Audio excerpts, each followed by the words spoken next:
Evet, fiyatı. Merhaba, nasılsınız? Hollanda'ya gitmek isteyenler için Hollanda ile ilgili bilmesi gereken birkaç bir şeyler söyleyeceğim. Herhangi bir sıralama yapmadım, o yüzden karışık gideceğim. Bazı önemli bilgileri bu videoda vermeyeceğim. Bundan önce bir video daha yayınladım, orada verdim. O videoda Hollanda ile Almanya'yı karşılaştırdığım zaman birçok şeyi söyledim. O yüzden laf kalabalığı olmasın diye o videoda söylediklerimi bu videoda söylemeyeceğim. Birkaç tanesi hariç. Hollanda'ya ilk gittiğiniz zaman almanız gereken önemli şeylerden bir tanesi ise DigiD. Bu DigiD ne oluyor derseniz tam karşıtı E-Devlet oluyor Hollanda'nın. Buradan her şeyi online olarak yapabiliyorsunuz. Bunun için de belediyeye gidip başvurmanız gerekiyor. Bu bayağı önemli çünkü birçok şeyi oradan halletmeniz gerekiyor ve sizi oradan halletmeniz için teşvik ediyorlar. Eğer oradan halletmek istemediğiniz zaman işlemler çok fazla uzayabiliyor. Bunu mutlaka yapmanızı tavsiye ederim. DigiD'den sonra banka hesabı. Banka hesabı da çok önemli. Eğer yerleşik banka hesabı istemiyorsanız online banka hesabı da açabiliyorsunuz. Zaten yerleşik bankalarda da online hesap açıyorsunuz yine. Aradaki tek fark bir tanesinin bankası var, bir tanesinin bankası yok. Bu bankası olmayanı uygulama üstünden kontrol ediyorsunuz. Bankası olan hesaplar ise her şeyi online yaptığınız için bankaya neredeyse hiç gitmiyorsunuz. Ve bu banka uygulamaları her şeyde kullanabiliyorsunuz. Otobüse bindiğiniz zaman da kullanabiliyorsunuz. Trene bindiğiniz zaman da kullanabiliyorsunuz. Banka hesabından sonraki önemli olan şey ise marketler ve market kartları. Market giderleri Hollanda'da Almanya'ya göre daha fazla tutuyor demiştim diğer videoda da. Ve biraz kar etmeniz için cebinizden çıkan paranın daha da azalmasını istiyorsanız market kartlarını almayı unutmayın. Bu market kartları ise üye oluyorsunuz. Her harcama yaptığınızda bu kartlarla beraber indirim kazanıyorsunuz. Normalde ben bunu kullanmazdım Hollanda'ya gidene kadar. Hollanda'da bunun çok faydasını gördüm. Bunların devamlılığının olması için eğer yatırımınız yoksa işe girmeniz gerekecek. İş bulmak için buna mutlaka dikkat edin. İş bulma kurumlarından ziyade kendiniz de iş bulabiliyorsunuz. İş kurumlarına çok fazla dikkat edin. Hatta yapabiliyorsanız ilk önce işi kendiniz bulmaya çalışın ve Hollanda'da kulaktan kulağa iş kolayca bulunabiliyor. Sebebi ise kendi bulduğunuz iş sizin için daha iyi olacaktır ve daha kazançlı olacaktır. Her iş bulma kurumu için demiyorum ya da her site için aynısını söylemiyorum. Ama bazı iş kurumları var, sadece sizi kullanmak üzerine kurulmuşlar. Sizi kullanırken onlar da yine paranızı veriyor tabii ki de. Almanız gereken paranın daha azını alıyorsunuz ve ayrıyetten de bu yaptığınız işte değeriniz pek olmuyor. Yani hasta olmanız geçerli bir sebep olmuyor kısaca. Önceden anlaştığınız saatlerden daha fazla çalışabiliyorsunuz. Özellikle bunlar Hollanda'da sera işleri oluyor ve oralarda normal bir şekilde çalışmıyorsunuz. Genelde aşırı hızlı çalışmanız gerekiyor. Sezonluk olduğu için kışın iş azalıyor. Bir anda size güle güle diyebiliyorlar bu yüzden. Bunu neden özellikle söyledim? Çünkü bunun reklamları çok fazla var. Yani kısaca bunlara mutlaka dikkat edin ve daha kazançlı, daha güzel işleri kendinizde bulabilirsiniz. Ve sonra da tabii ki de barınmanız gerekiyor her şeyden önce. Eğer ev kiralarsanız, ev kiraları şanslıysanız 1000 Euro'dan bulabilirsiniz. O da bir oda veya da maksimum 1,5 oda olarak bulabilirsiniz. Eğer şansınız yoksa 1500 Euro'dan aşağı ev bulamazsanız, bulsanız bile eve giremeyebilirsiniz, kiralamayabilirsiniz. Bunun sebebi ise oraya çok fazla talep olduğu için ev sahibi talepleri değerlendirerek istediğini seçiyor. Genelde orada oda kiralıyorlar. Odalar 500 Euro'dan başlıyor. O fiyatta odalar ise kötü ya da eski oluyor. Genelde yine iyi bir oda istiyorsanız onlar da 1000 Euro'ya yakın oluyor. Hollanda'da evler çok pahalı. Kiralar da pahalı. Evleri satın almak da pahalı. Ama evleri almak için fırsatlar çok fazla. Örnek veriyorum, Almanya'daki 150 bin Euro'luk evi Hollanda'da 350 bin Euro'ya, belki 400 bin Euro'ya alacaksınız. Hollanda'da bunu almak için size çok güzel fırsatlar sunuyorlar. Eğer orada kalıcıysanız veya da okumaya gittiyseniz mutlaka dil okuluna gideceksinizdir eğer oranın dilini bilmiyorsanız. Özel okulların fiyatları haftada ortalama 2 ders ve ortalama saat olarak 2 saat söylemem gerekiyorsa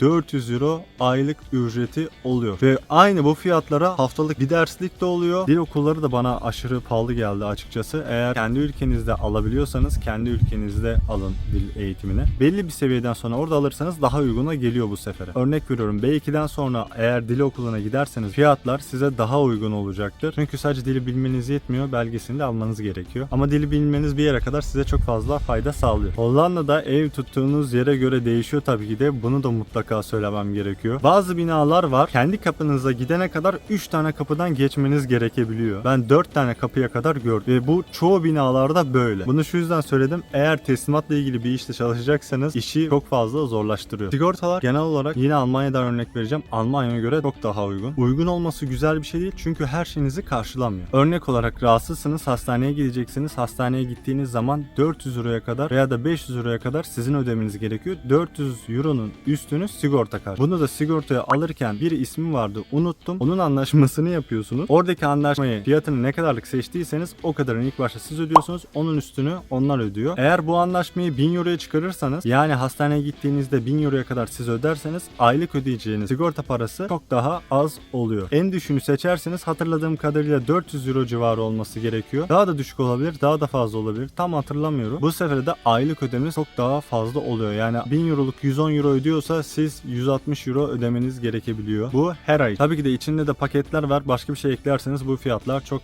daha fazla yukarıya çıkıyor. Bazen yine sigorta yetersiz kalabiliyor. Almanya'da böyle bir sorun yaşamadım bu arada. Evet, fiyatı.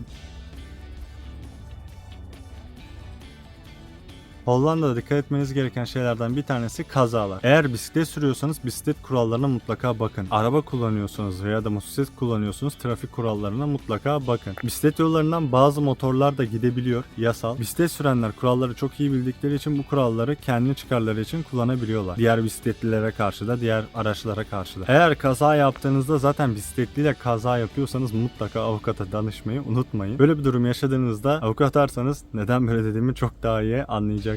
Eğer normalde trafikte kaza yaptıysanız zaten trafik kuralları belli olduğu için tartışmıyorsunuz genel olarak ya da laf dalaşınıza girmenize gerek kalmıyor. Onlar da çok fazla girmiyor zaten. Eğer aranızda bir inatlaşma olmadıysa. Ne olursa olsun kurallar zaten belli olduğu için hemen polis geliyor, tutanağını tutuyor. Siz de bilgilerinizi veriyorsunuz birbirinize. Tutanak ve sigorta poliçesiyle sigortaya veriyorsunuz. Bu durumu onlar kendi aralarında kim haklı kim haksız zaten hallediyor. Eğer kaza yaptığınızda elden ödemek isterseniz bunu tavsiye etmiyorum. Ya da size karşı taraf elden ödemesini istiyorsanız bunu yine tavsiye etmiyorum size. Çünkü orada her şey sigortayla dönüyor ve hakkınızda sigorta arıyor ve hakkınızda sigorta koruyor açıkçası. Sizin elden para alışverişi yaptığınız zaman karşı taraf bunu şikayet edebiliyor. Eğer haklı siz olsanız bile ve böylelikle siz daha çok zarara gidebiliyorsunuz. Ya da yapılan işlemi yapılmamış gibi gösterebiliyorlar ve benzeri birçok durum olabiliyor. Bu tabii ki de her yerde olabiliyor. Bunun nerede olursanız olsun bunu mutlaka yapın bence. Ve işinizi çok da fazla kolaylaştırıyor. Yani kim haklı kim haksız tartması olmuyor. Neden kaza yaptık tartması olmuyor. Ya da karşı taraf cahilse, haksız olduğunu bilmiyorsa siz ona haksız olduğunu ikna etmek zorunda kalmıyorsunuz. Bu tartışmada oluşan en küçük hakaretler ve fiziksel temaslar bile haklı olsanız bile sizi çok fazla haksız yapabiliyor ve sizi daha da kötü bir duruma götürebiliyor. Eğer haksızsanız sizi çok daha da fazla kötü bir duruma götürebiliyor. Sebeplerinden bir tanesi zaten ehliyet almak çok zor. Bütün kuralları ezberlemeniz gerekiyor, bilmeniz gerekiyor. Örnek olarak siz araba ehliyeti alacaksınız ama motosiklet kurallarını da bilmeniz gerekiyor. Traktör kurallarını da bilmeniz gerekiyor. Kamyonet kurallarını da bilmeniz gerekiyor. Ve tır kurallarını da bilmeniz gerekiyor. Bunlar sınavlarda soruluyor. Hatta detaya bile giriliyor. Bazı traktörlerin, bazılarının ne kadar yük taşıyacağını, taşıyabildiğini dışarıdan siz görebiliyorsunuz. Bu eğitimler sayesinde. Bu şu yüzden önemli. Görgü tanığı var ya da yok. Resimler var ya da yok. Video kaydı var ya da yok. Bir traktörle ya da bir tır size çarparsa siz ne de olsa olan şeyi biliyoruz. Tutanaklar olacak ve sigortalar paramızı ödeyip geçecek derseniz bu sefere aradaki bir durum kaçırmış oluyorsunuz. Aradaki bu durum ise eğer tır ya da traktör dingillerine göre olması gereken ağırlıktan daha da fazla ağır yük taşıyorsa ya da olması gereken uzunluklardan daha da uzunsa sizin buradaki hakkınız daha da çok çoğalıyor. Tabii bu hakları belki kullanmak isteyebilirsiniz, belki kullanmak demeyebilirsiniz. Bu size kalmış. Bunu mutlaka unutmayın. Siz haklarınızı kullanmazsanız bile karşı taraf haklarını mutlaka kullanacak her zaman. Çünkü orada kurallar ve haklar her şeyden daha önemlidir. Orada zaten yaşadıkça bunun farkına varıyorsunuz. Araç kamerası da çok fazla önemli. Hollanda'ya gittiğinizde eğer araba veya da motosiklet sürüyorsanız, bisiklet bile sürüyorsanız araç kamerası veya da kask kamerası mutlaka alın ve kullanın. Haklıyken haksız konuma düşmeyin diye. Zaten video kaydı veya da fotoğraf yoksa direkt şahitlerin dediklerine bakılıyor.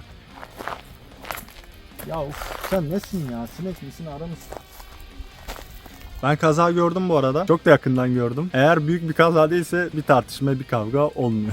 Hollanda herkes için söylemiyorum. Eğer kötü bir durumda kalıyorsunuz size yardım eden insanlar çıkabiliyor. O yüzden bir yeri bulamazsanız mutlaka birilerine sormayı unutmayın. Ve eğer İngilizce olarak sorarsanız karşı tarafta zaten İngilizce biliyorsa çoğu biliyor zaten. Size İngilizce olarak cevap verecek. Ama İngilizce bilip de gidip de bilerekten sizinle Felemenkçe konuşmaz. İngilizce konuştuğunuz için sizinle İngilizce konuşur. Bu arada bildiğim kadarıyla Almancayı da birazcık anlıyorlar. Ve Almanca bilme oranları da yüksek. Özellikle Hollanda'da hayvan alacaksanız, tek yaşıyorsanız zaten mutlaka bir hayvan alırsınız diye diye düşünüyorum. Çünkü tek yaşamak psikolojikmen çok zarar verebiliyor. Hollanda'da çok fazla hayvansever var ve çok fazla hayvanlar var. Eğer kedinizi dışarıya bırakırsanız diğer kedilerle çiftleşebilir. Diğer kedilerin sahipleri ise kedileri belli aylarda dışarı bırakıyorlar. Onların birbirleriyle arkadaş olması ve birbirleriyle çiftleşebilmesi için. Yani sokakta gördüğünüz bir hayvanı belki sevebilirsiniz ama alıp da eve götürmeyin asla. O hayvanların hepsinde zaten çip oluyor. Ama köpeklerde sosyalleştirme oranına baktığımda çok düşük. Yani gezdiriyorlar ama diğer köpeklerle sosyalleştirmiyorlar veya da arkadaş olmalarına izin vermiyor. Bunun iyi yanları da var, kötü yanları da var. Bazı insanlar hayvanlarına iyi bakamayabiliyor ve o hayvanlar hastalık taşıyabiliyor. Bu yüzden de köpeklerini sosyalleştirmeyebiliyorlar. Hayvanınızı aldığınızda hayvanınıza mutlaka sağlık sigortası yaptırmayı unutmayın. Ve bir önceki videoda söyledim ama bu videoda da söylemem lazım. Bir araç aldıysanız araba veya da motosiklet park paralarını yıllık olarak ödersiniz. Sizin için çok daha rahat olur. Birçok şeyi söyledim. Eğer merak ettiğiniz herhangi bir şey varsa yorumlarda sormayı unutmayın ve yorumlara yazmayı unutmayın. Söylemediğim birçok şeyi ise bir önceki videoda Almanya vs Hollanda videosunda söyledim. Bu videodan sonra o videoda izlemeyi unutmayın. Bayanlar ve baylar, bu videoda bu kadarlık olsun. Beğendiyseniz beğenmeyi ve abone olmayı unutmayın lütfen. Ve videoyu başkalarının da görmesini istiyorsanız, bilgilenmesini istiyorsanız o kişilerin de paylaşmayı unutmayın. Bir sonraki videoda görüşmek üzere. Kendinize dikkat edin. Sağlıcakla kalın.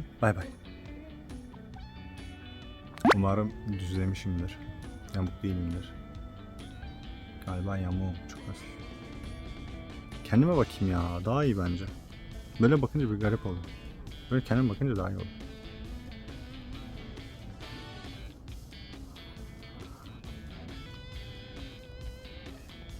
Şimdi arkam çok güzel aydınlıktı. Umarım yüzüm de aydınlıktır.